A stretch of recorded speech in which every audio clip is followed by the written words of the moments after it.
Okay, now we have Yee Ley, and she's going to be talking about using your voice as a healing instrument.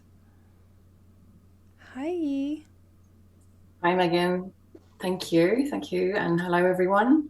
Sorry, I'm just taking a moment because my heart's like, I could really feel that. So thanks, Sharon, for activating those things. And it's been such a lovely summit so far, hearing people's sounds. So my name's Yee Ley. I'm based in New Zealand. I'm Chinese. My background, my parents are Chinese. I was born and raised in the UK, but now I live in New Zealand been here for 9 years. I I also work with tuning forks as the other practitioners as well. I also offer healing sound journeys using different instruments as well as my voice. I also run Healing Voices Choir and another session called Vocal Toning Meditations. And it's all facilitating a space for people to access their voice. And I do deeper work through systemic constellations, which is looking deeper into the story of our voice, like who or what has impacted our voice in the world. And I began this journey in 2008. And before that, I worked in IT. So something completely contrasting. So I had the logical side as well, now working in this field of vibration and frequency.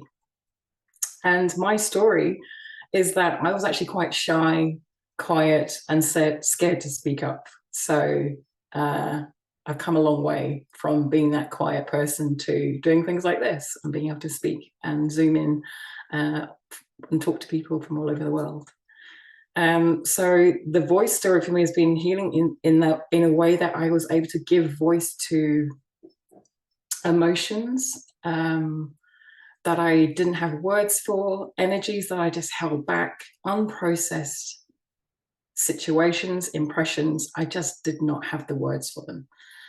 And so sound came in as that healing tool through my Reiki teacher. And it was just really helpful, just introducing simple things like chakra toning. Some of you may have experienced that, but just being able to give voice and tones to different things.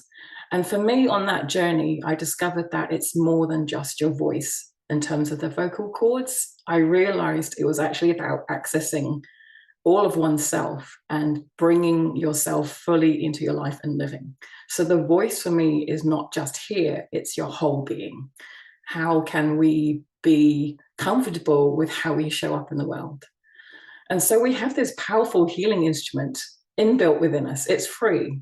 And whether you use it actively or not, we're still voicing something in the world with our mere presence.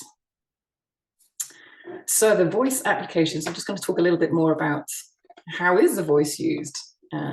We know it's used for communication and, a way to alert people. We've had like in the olden times, ancient cultures would do chanting as a way to celebrate or to acknowledge deities. Voice can help you give a mood or a voice to unexpressed, unprocessed emotions, impressions, and situations, as alluded to by the previous practitioners, that if we have these unprocessed situations, no matter how big or small, they can kind of get stuck or left there in the energy field and impact our everyday life and living. Self-created sounds can be meditative, hence the intoning kind of meditative things, and those kind of those people associate with the oming or any vowel sound, and that can really help you calm the nervous system down. So self-created sounds can be quite meditative. Then they can be cathartic. I'm sure you've just wanted to go, ah, and really release, or maybe you've held that back. And there's so many things that we all wanted to say, but we've never had, or we were told it's not ladylike, or that's just not cool, it's not appropriate to release whatever that cathartic thing is. And it may be even from previous lifetimes or in our ancestral lines, that a lot of the stories that may be running through our ancestral lines are to be quiet for safety, for example. Voice can be also the sounding of expression, can be very expressive. And that's what we do in our Healing Voices choir.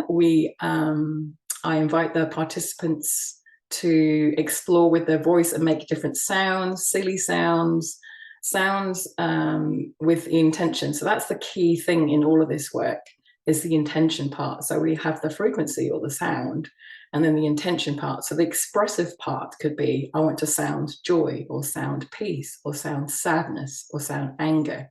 So it may not be actual words that come out, but a grunt or a noise or something that is coherent with that emotion, that expression. And once it's been acknowledged, it's no longer stuck. It has then movement. This thing, many people say emotions are energy in motion. So you're just giving that thing that was unexpressed movement. Sound can also be activating, as I've just experienced there with the sound bowls. It can be very activating. So kind of something switched on within our being, within ourselves, like, oh, I feel really aligned, or I feel energized. So this kind of activating thing. So our voice can be reactivating. Or maybe when you hear someone else's voice, this kind of tone they use, it can be reactivating in a contributory way, or it could be very contracting. So someone's voice can be activating in a way where, wow, I really feel comfortable, and I feel I can open up to you. I feel I can work with you. So the vibe tribe mentality, where you're kind of drawn to similar vibrations. But also that activating can be feeling contracted because it may have triggered something where we need to close down. So the sounds can be helpful or not helpful in our world. And it's just being aware of that. One is catching that and being aware of it with how we use our voice, where we use our voice, the tone we use. And so our voice can be very soothing as well. It could be self-soothing. And it could just be hearing someone else sing a lullaby, for example, when the mother sings to the child, this kind of soothing aspect to the voice.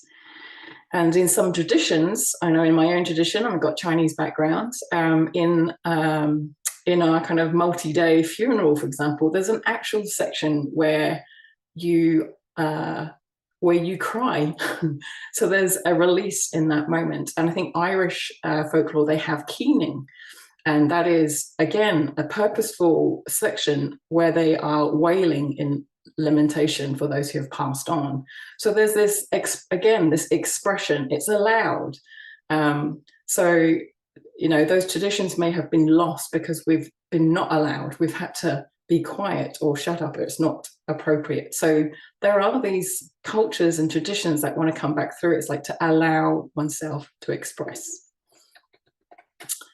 So the healing instrument can be for yourself, for your body, which we'll explore in a moment if we have time. It can be for others. I've got the healing choir group. It can be for others. And we've placed someone in the middle of that circle, and we've given voice to the intention on request of the person in the middle. So the person in the middle may say, oh, I just like more ease, or I'd like more confidence. So the people around the group sound with that intention and offer that to the person in the middle. So even though we may be sounding different things, it's just so empowering for the person in the middle, because they just get this 360 or multi-dimensional soundscape bathed, and they're bathed in this soundscape. It can also be the sounds can be for the land as well. That's been very much part of my journey, where I've traveled different parts of the world, some known, some unknown sacred places, to give voice for the land. And sometimes that's me releasing, sometimes I'm giving voice where a place would like to have a tone or a tune come through. And so that's expressing for the land or for the plants and the animals. Or it can be it can be being us being the conduit for that frequency. And when we give voice to the land, ourselves, we're kind of unlocking something within ourselves. I feel this is my experience of it, of being that conduit, or the hollow reed, as they say, for that sound to come through can release the wisdom within and unlock a lot of things that we were not able to access before. So some of the benefits of the self-created sound can be lowering your blood pressure, reducing levels of stress, releasing the oxytocin or the trust or love hormone, increase mental stillness and clarity, improves the vagus nerve tone, which is the longest nerve in your body, and it's like you're literally toning your body. So the act of doing the or the is how you can tone the vagus nerve, which connects to all your organs and helping to nourish those organs. And so if we have a little moment, we can have a go with humming. And if you want to join me, just to take a deep breath in and out with me together. And just notice your body on the chair that you're sat on.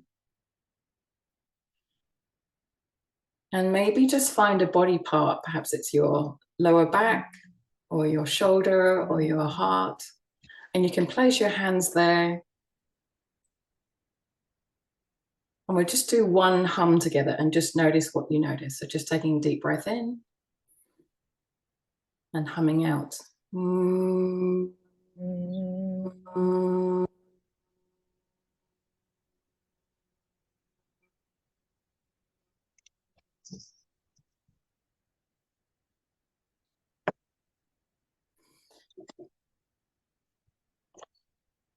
Nice. And just notice what you notice. So I leave you with that vibration. You can play more with that in your own time, and I'll hand back over to Megan.